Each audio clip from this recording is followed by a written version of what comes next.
Hi all, welcome to part 10, module 6 computer networks. We are continuing our discussion on TCP, particularly in this video lecture we will see more about TCP timer management. So we are already familiar with the TCP retransition timeout timer. In addition to that, there are many other timers being used in TCP. We will see them, and also how this particularly retransition timeout timer value is set. That is a topic of discussion. The TCP uses multiple timers to do its work, and the most important one is, of course, the retransition timeout timer. So, whenever you send a segment, you will start the retransition timeout timer, and when asked if it is acknowledged, the timer will be stopped and it will retransmit again. I mean, restart again for the new segment. On other hand, the timer goes off before the acknowledgement comes in. The segment will be retransmitted, that you know, right? Because we are setting the timeout in such a way that before the timeout expires, acknowledgement is supposed to come back. If it is not coming back, it is the time to retransmit the particular segment, uh, because it indirectly says that the segment lost on the way due to different cases. So the question that arises is how long the timer value should be fixed. Like, so what could be the timeout value being used by the timer? The problem is much more difficult in the transport layer than data link layer. So we already know how these things were handled in the data link layer that we discussed already. In data link layer, it is dealing with the one hop to the immediate next hop, right? So in that case, it's not a big issue because everything is deterministic. You can directly calculate the distance between one hop to another. But when it comes to TCP, the situation is different because it is working in a end to end fashion. So on the way, the particular segment being sent by the TCP entity will go through different intermediate routers, different paths, and there could be some path which are congested, and due to that some delay will be there, and many errors and vulnerabilities were there. But the things are more easy for us when it comes to data link layer, because we are not dealing with the communication over some long distance. It is just from one hop to my immediate next neighbor, so everything I can directly calculate, and things were straightforward in case of data link layer protocols. That is in latter case, there is data link layer protocol. The expected delay is measured in microseconds and is highly predictable. So that is the thing. In TCP, it is not that much predictable. So since acknowledgements are rarely delayed in the data link layer due to lack of congestion, because data link layer dealing with one hop to the next hop only, so the chances of high congestion is very less in that case. But in a general case, when you start sending on the way, we don't know the situation, right? So because of the case that there is no congestion, we don't have to worry about the things like, if the acknowledgement is not coming, definitely it is due to some packet loss or some erroneous situation. So the absence of an acknowledgement at the expected time generally means that the frame or the acknowledgement has been lost, so you are supposed to retransmit the things. But in case of TCP, it is faced with a radically different environment because it's an end-to-end protocol, right? And determining the round trip time to the destination is tricky in the sense it go through almost all types of different networks, and also depending on many users will be using it, and sometimes we will be getting a very good network speed, but that is not the case in maybe in the evening time and all. So the thing is that when more and more users are using the internet on a particular duration of time, the traffic will be high and congestion chances were there, and accordingly packet loss and all might be there. But that is not the case with some other window of time. So that is a difficulty we are facing. We can't do any static procedure for calculating the timeout timer value. Instead, the method has to be dynamic. It should keep on changing by looking at the current scenario of the network, right? So that is a difficulty. So we have such a nice algorithm that is dynamically managing the timer. So that is what we are going to see. If the timeout is set too short, unnecessary retransmission will occur, and that clog the internet with the useless packets. And at the other end, if you are setting the retransmission timeout value with a big considerably larger value, so the performance will suffer, because even though it really needs retransmission, the time taken to retransmit the frame will be high. So what we need is, should be neither too short neither too long. A good estimate should be there. So how that estimate is to be done, we will see. So the solution is a dynamic algorithm that adapts the timeout interval based on continuous measurement of the network performance. So that is the thing. So we will keep on measuring the current congestion scenario and other parameters of the network, and accordingly we will decide the timer. The algorithm generally used by TCP is due to Jacobson in 1988. He proposed the technique. So that is what we are going to see now. The Jacobson algorithm for TCP timer management. For each connection, the TCP maintains a variable called the smooth round trip time, and that is the best current estimate of the round trip time. So far, what is the best value for? So initially, it will be starting with some initial value, and it will keep on changing it. And at any instant of time, you can take this smooth round trip time to be a best estimate for that particular duration of time. So when the segment is sent, a timer is started, both to see how long the acknowledgements and also the trigger for it retransmission. So as usual, we will start the timeout timer with the SRTT value, of course. Now if the acknowledgement gets back before the timer expires, the TCP measures. So that is a normal scenario. The acknowledgement is coming back before the timer expires, means things are fine, and that time the TCP will measure that time. So it know when it send the data and when that acknowledgement is coming back, and it can measure how long the acknowledgement took to come back, and let that value be R. So that is a current estimate. So this SRTT is the estimate that is best in the past behavior, right? So this is what happened. So just for the very recent transmission, it then updates SRTT. So this is something happening at every transmission. Every transmission, whenever the acknowledgement is coming, TCP will measure the time taken for that particular segment, let it be R, and it will modify the SRTT. So in this way, it will always try to maintain this SRTT to be a best estimate. So it's a dynamic algorithm. So because it's keep on changing, right, of the current scenario. So that will give you the trend. So you can update the SRTT, like the new SRTT value will be the old SRTT value. It is written like SRTT only. That is the previous best value into some alpha. We will see what is this alpha. Similarly, 1 minus alpha into R. So you can see that it is not directly taking the current value R, or it is not depending on the past behavior like SRTT. So it is taking an average of both of them, and that is how it is achieving with the help of the parameter called alpha. And alpha is what we can call as a smoothing factor, something similar one we already seen at different situations, that determines how quickly the old values are forgotten. In the sense, if you are taking this alpha is equal to 1, you can see that the algorithm is fully depending on the old SRTT value. On the other hand, if you are taking SRTT alpha is to be 0, it is fully forgetting the past value, and it is depending on the current R only. So you have to choose a value between this 1 and 0, and that will give you a mix of both. And based on experience and other studies, people are typically using this alpha value to be some 7 divided by 8. Right, it is somewhat near that 1 only, but it is considered in this R also. In that way you can see, because 7 by 8, what is that value that will be typically used for this calculation. And the kind of formula is something we already seen. It's a exponential weighted moving average.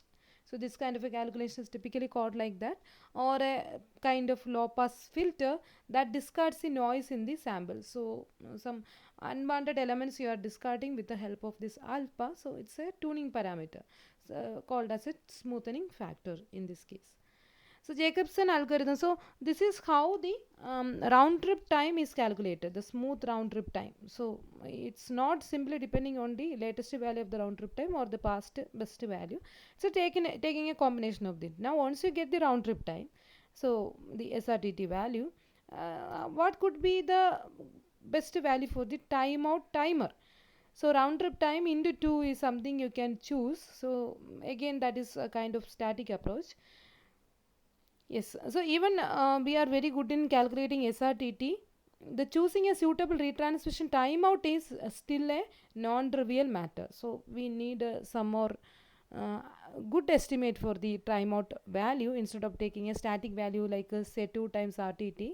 So this is something we can simply think of, but and that is not the case always, because there may be situations like the variance may went up suddenly, maybe due to high traffic and all, and that time if you're taking like this, it may not consider the current scenario. So accordingly, some static behavior you can see, so we don't want it. So initial implementation of the TCP used some 2 times RTT as it retransmission timeout value, but the experience showed that a constant value is of course inflexible, because it failed to respond when the variance, the sudden changes when it is happening. This is not going to be a good method, so it will still keep on with the 2 times RTT. So we have to take the consider the variance also. So accordingly, the retransition timeout value is to be set. So in particular, when the load approaches the maximum capacity, definitely you can expect a high delay, and accordingly a sudden variance in the current RTT value. So if you are taking that value suddenly, but that is not a good one for the future communication. So some kind of estimate, just like the timer retransition timeout, sorry, that round trip time, we already seen the method used. A similar method is again used for the retransition timeout value estimate, we will see that. And if you are simply taking the two RTT values, the static approach, it can lead to retransition timer firing and a copy of the packet being retransmitted, although the original packet is still transisting in the network, because that sudden variance is actually happened because of the maybe the congestion or other delay situation, traffic situation, and the sender is not understanding that situation, and without that, if he is simply keeping the two RTT value and he keep on sending the data, chances are there that retransited data as well as the original data both are in transition, right, because it's just an unwanted retransition. So such things we have to avoid. So it is all more likely to happen under the conditions of high load, of course, which is the worst time at which send additional packets into network. So already it is in high load, but because understanding the scenario, if you keep on sending additional packets in the network, that will worsen the situation, right? To fix the problem, again Jacobson proposed making the timeout value sensitive to the variance. So the problem here is the variance value we are not considering. So it should not be the case that you have to consider the variance, and the timeout value has to be fixed as some function of this variance, right? So accordingly, the as well as SRTT. So you have to depend on the SRTT, but you should not take something like a 2 times SRTT. Instead, you have to consider the current variance also.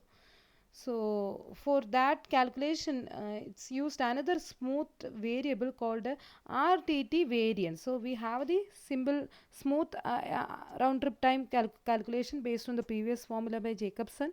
Now he is using another parameter called the round trip time variance to just to consider the or just to make the algorithm sensitive to the variance value. So they are using something called RTT variance, or simply round trip time variation, that is updated using a similar formula like we already seen here. Instead of alpha, we are using another parameter called beta into the past best value for the RTT variance, and it consider the current variation by calculating. So this is the exact value of the round trip time for the recently sent packet or segment, and this is the past best round trip time we obtained. So by taking the difference, you will get the variance. So and that variance we are taking, this is the latest variance we are having, and with that we are updating the RTT variance variable. Initially we may be starting with a very small value for this RTT variance, or say with a 0, and with every new communication, we already know what is SRTT based on the previous formula, and for the currently sent packet, what is the R that you calculated. With this R, actually you are updating SRTT, and also you are taking the difference, and with that you are updating the RTT variance variable. So here also beta and 1 minus beta, that will show you how fast you will ignore the history, something like that. So here beta is typically chosen to be 3 by 4. I think, I hope you remember, alpha is taken to be some 7 by 8. So that is the typical value. Maybe by experience and all, people fixed this. That the retransition timeout RTO is accordingly, we can set like instead of taking this RTO to be 2 times some SRTT value, here SRTT plus 4 times the particular latest value of the variance, RTT variance will give you the RTO, right? So this is the formulation we are having. Why this for? It's just taken arbitrary, and also we have this confidence that less than 1% of the packets are come in more than 4 times the standard deviation. So this is a very good estimate, in the sense no packet is going to take time more than this, and maybe one less than 1% packet will take, but so that is an erroneous situation. We can handle them accordingly. In most of the cases, this will work nicely, and more details of how to compute the timeout, including the initial setting of the variable. And if you want something more about these topics discussed here, we just given and a very brief overview. But if you want something more, you can refer RFC 2988 for it. And we already seen TCP, it's documented over a number of RFCs, and this 2988 is particularly for the timer, retransition timeout, timer management. And now let's see a small variation to the basic considerations we are having, called the Kahn's algorithm. So this is particularly what will happen when there is retransmission. The about the round trip time calculation. Typically what you are doing is, whenever you are getting the acknowledgement, you will calculate the round trip time. So for normal communication it is fine, but if it is a retransmission, there is a problem, like you are waiting for the acknowledgement of the retransmitted packet, but what is the guarantee that you are going to get the acknowledgement for the retransmitted packet, or its old copy? So we assume like the old copy lost, and that is why we are retransmitted. But you know, in a typical internet, you can't always say like that. Sometimes it may be delayed on the way, and it is because of that you are not getting the acknowledgement within the timeout timer, and you are retransmitting.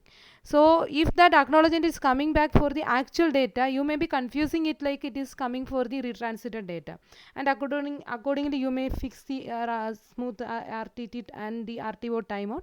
That should not be the case. So that is what Kahn's algorithm says. So one problem that occurs with the gathering the samples, different sample value for this R, the round trip time, um, is that what to do when the segment timeout and send again. So the how you will deal with the retransmitted packets. When the acknowledgement comes in, it is unclear whether the acknowledgement refers to the first transmission or the later one. Later one is a retransmission. First transmission we assumed like it is lost, and that is why we are retransmitting. But there are cases like the first transmission was successful, and on the way the acknowledgement is delayed due to some reason, and without understanding that your timeout timer expires and you retransmit it, and now you are getting immediately an acknowledgement, and you may be confused whether it is for the retransmitted packet or for the previous one, and accordingly you will get an entirely different value for the recent R in that case.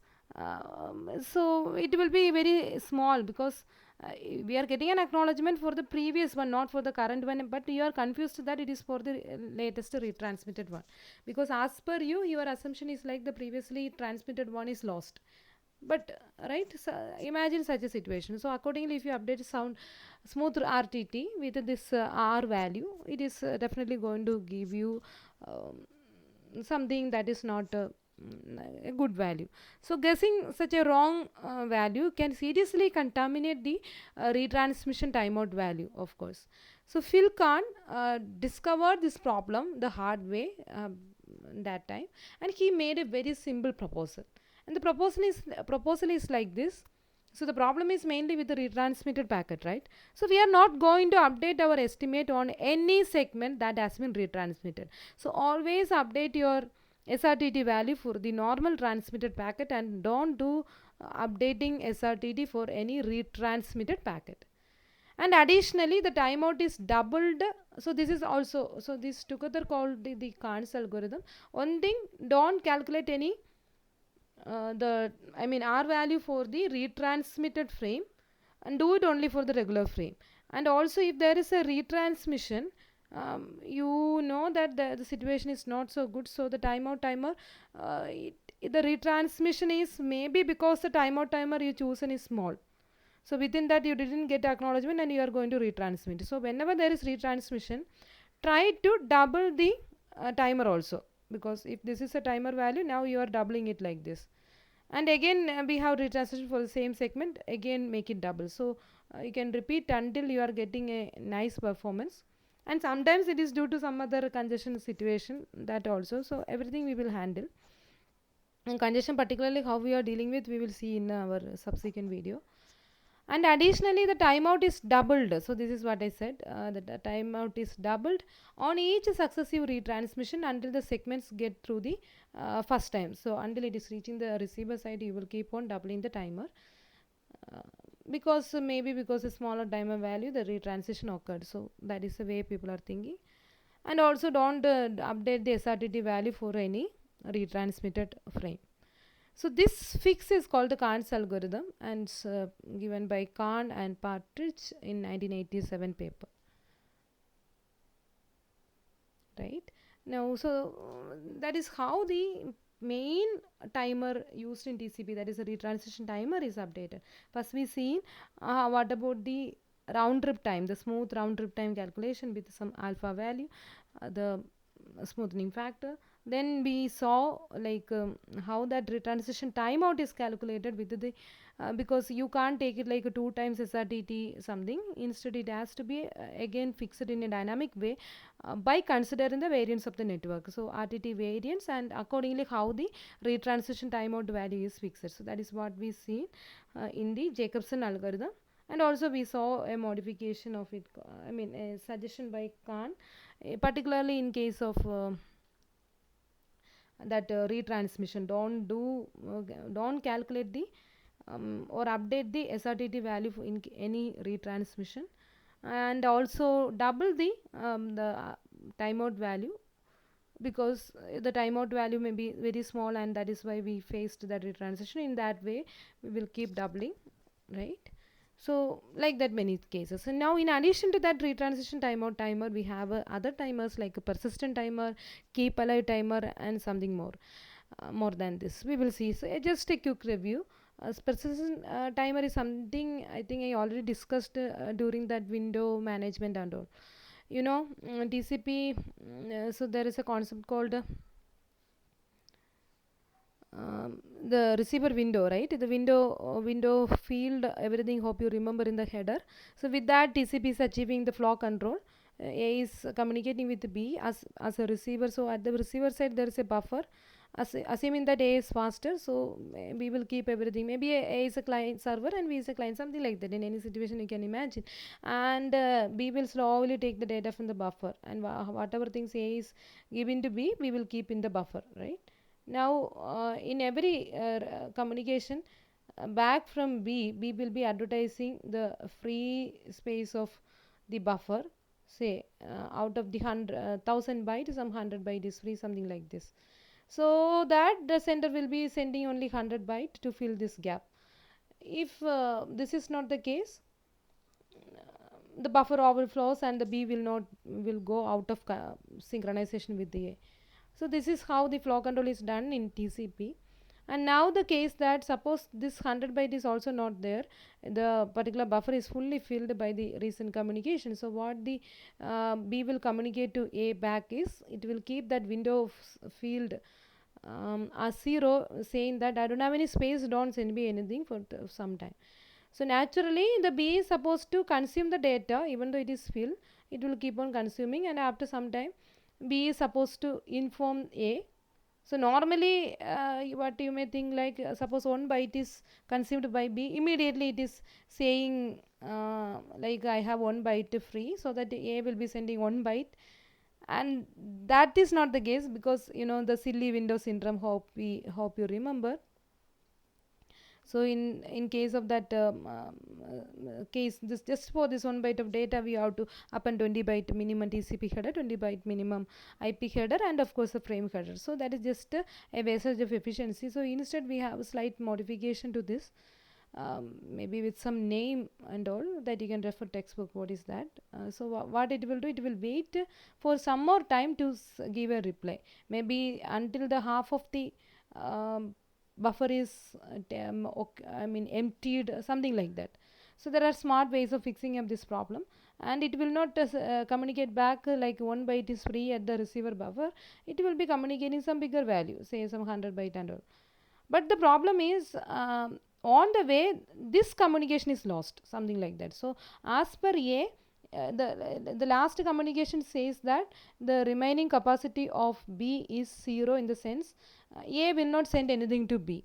Now after consuming say half of the window, the B communicated A with a message, special acknowledgement kind of message, where B put the window size as 100 byte, in the sense 100 byte is now free.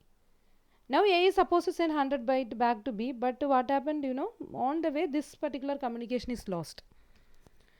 So A will not understand that some buffer space is still available in B, so A will still think that it is 0, it is occupied, and A will not send anything.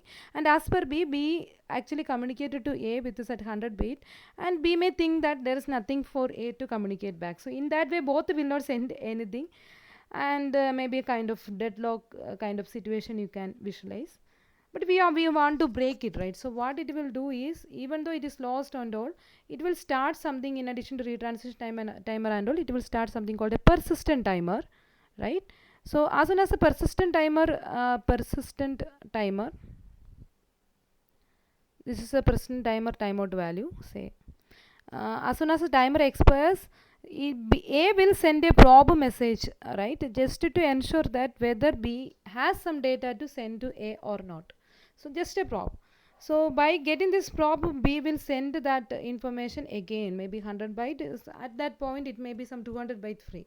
So whatever it is, that B will update back to A, and A will send the data. So in this way we can break this kind of a deadlock situation, and that is for the purpose keep alive timer. Sorry, the persistent timer is used. Keep alive timer we will see. I hope you get an idea.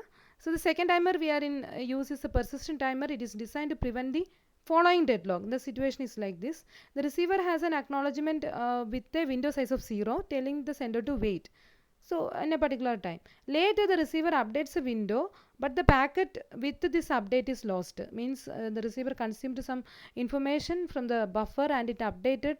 It sent an update message about the window, current free part of the window, but that update reply communication from the receiver back to sender is lost. Now the sender and the receiver both will wait each other, right? To do the from the sender point of view, it is trying to get something from the receiver, saying that the buffer size is non-zero, and from the receiver side it is waiting for some data from the sender, but actually the that communication is lost. That creates a problem. So with here we can introduce a persistent timer, and with the persistent timer, when it goes off, the sender transmit a special probe message, like we already seen, to the receiver, and to the response of the probe message the receiver is supposed to communicate back the receiver window size, the free slot available in receiver. If it is still 0, the persistence timer will be restarted, started again, and the cycle repeats. But if it is a non-zero value, the sender is supposed to send new data to the receiver. So that about it. Now another one is keep alive timer. As the word says, we are checking the liveness of the other party. So once you establish the connection, the three-way handshake phase, you are supposed to have the data transfer. But for a long time the connection is there, but there is no data coming from the other party. You can just send this keep alive, you can just send a probe message like why you are delay, if you don't want, you disconnect it so that I can give my resource to someone else, something like that.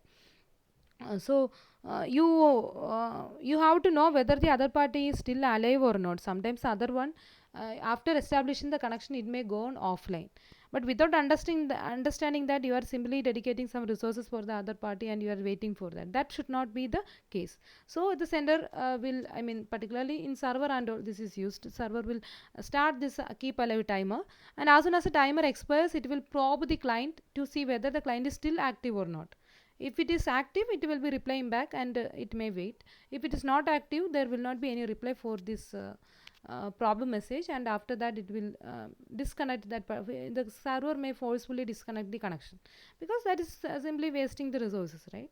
So that is the role of keep alive timer.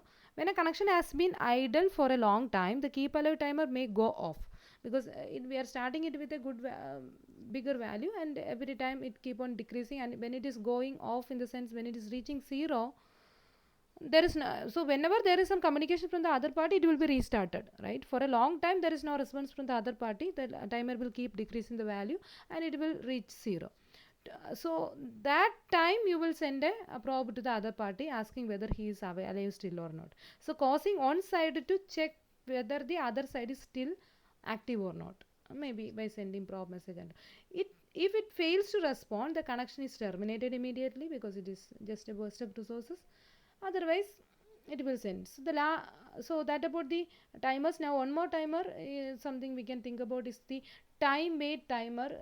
Again I discussed when we discussed that TCP connection establishment phase. So this is something executed at the end when there is connection termination phase. During the connection, before terminating the phase, maybe two fin wait cycle, everything is there, some four-way handshake, and uh, so after that boss says I okay, we are from one side fin packet will be sent, other one will be sending the acknowledgement back. Similarly from the other side fin is coming, and the other side will send the acknowledgement. After those four communications, it is supposed to wind up the connection and go to the close state, but before that it will execute the time wait state to deal with the packets which are in delay and all. So typically what is the lifetime of the packet? Two times of this will be kept as the time wait timer value. So something we seen already in the TCP connection establishment state diagram. That time I discussed this topic.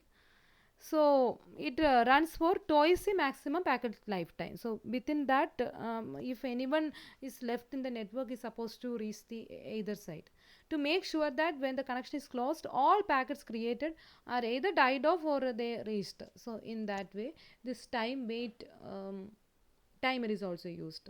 So like that, so this is basically about the different timers being used in TCP, and we given more attention to the retransmission timer because that is the most important one. And other than that, so just for the performance improvement, we have the persistent timer, keep alive timer, time wait timer, and like that, right? So that about it. Maybe one more video about TCP we will see, or not its connection regarding its congestion management. So with this we will wind up our discussion on TCP. Thanks for watching.